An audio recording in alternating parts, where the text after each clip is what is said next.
Жители местечка Сидр-Полой оказались отрезанными от большой земли. 2 недели назад основную дорогу к населенному пункту забаррикадировали снегом рабочие, которые рядом ремонтировали одну из площадок столичного аэропорта. В итоге спецтехника теперь проехать не может, а путь к большой земле местные вынуждены расчищать сами. Наталья Юрина о непростой ситуации. Вместо шлагбаума огромный сугроб. Снежная преграда не дает водителям проехать до местечка Сидр-Полой. Местные же жители вынуждены добираться пешком до Заречья.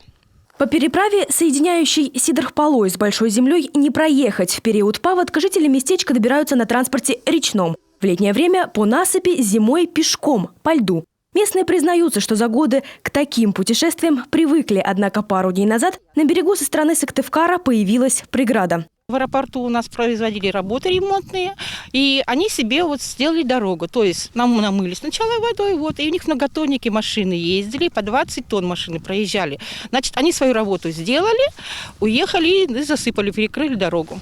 Проехать нельзя, обойти проблематично, а ведь по этой тропинке изо дня в день ходят местные жители, причем с детьми. Если скорая никак не попадет сюда, если что-то случится. И не скорая, и не пожарная.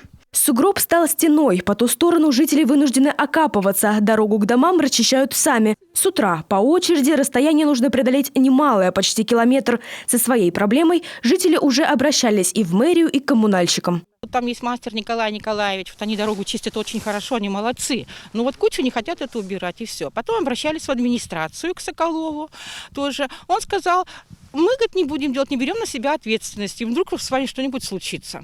В мэрии отметили, что снежную преграду коммунальщики убирать не будут и посоветовали жителям соблюдать технику безопасности и добираться до местечка по официальной дороге. Сейчас она на ваших экранах. Впрочем, местные жители все же не спешат идти этим путем. Переживают за свои ноги и руки, а потому, не добившись результата от коммунальщиков и властей, сами взялись за работу. Всем вместе, вооружившись лопатами, узкую тропу им все же пробить удалось.